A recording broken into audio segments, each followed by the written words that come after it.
गोंदिया जिले में लंबे समय से चल रही अवैध रेत खनन पर प्रशासन ने आखिरकार कड़ा कदम उठाया।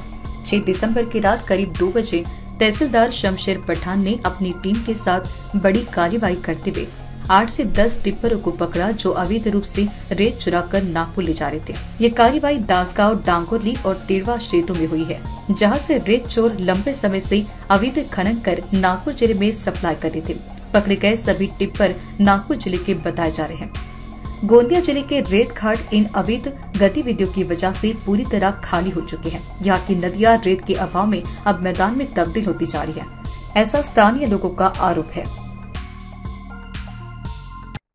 माननीय जिल्हाधिकारी प्रजित जी नायर सर, अप्पर जिल्हाधिकारी घनश्याम भुगावकर सर, तसेच उपविभागीय अधिकारी चंद्रभान खंडाईत सर यांच्या मार्गदर्शनाखाली तहसील कार्यालय गोंदिया तसेच अप्पर तहसील कार्यालय गोंदिया यांच्या टीमद्वारे रात्री मेडिकल कॉलेज गोंदिया जे नवीन काम सुरू आहे त्या ठिकाणी आम्ही आमचं पथक त्या ठिकाणी थांबवलेलं होतं आणि त्या पथकाला आमच्या रामनगर पोलीस स्टेशन यांनी पण सहाय्य केलं आणि त्यावेळेस आम्हाला जवळपास 6 टिप्पर आम्ही रेतीचे रात्री पकडले। जवळपास रात्री 11 ते पहाटे 3-4 वाजेपर्यंत सदर कारवाई सुरू होती।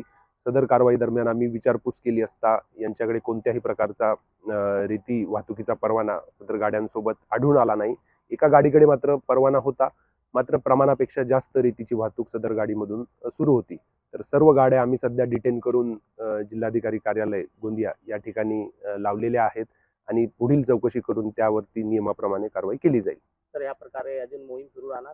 हो, इथून पुढे देखील अवैध रेती वाहतूक असेल, मुरुम वाहतूक असेल, यावरती नक्कीच आम्ही तीव्र स्वरूपाची कारवाई येणाऱ्या काळामध्ये करणार आहोत। गोंदिया से सुनील कावली की report, bureau report, news first.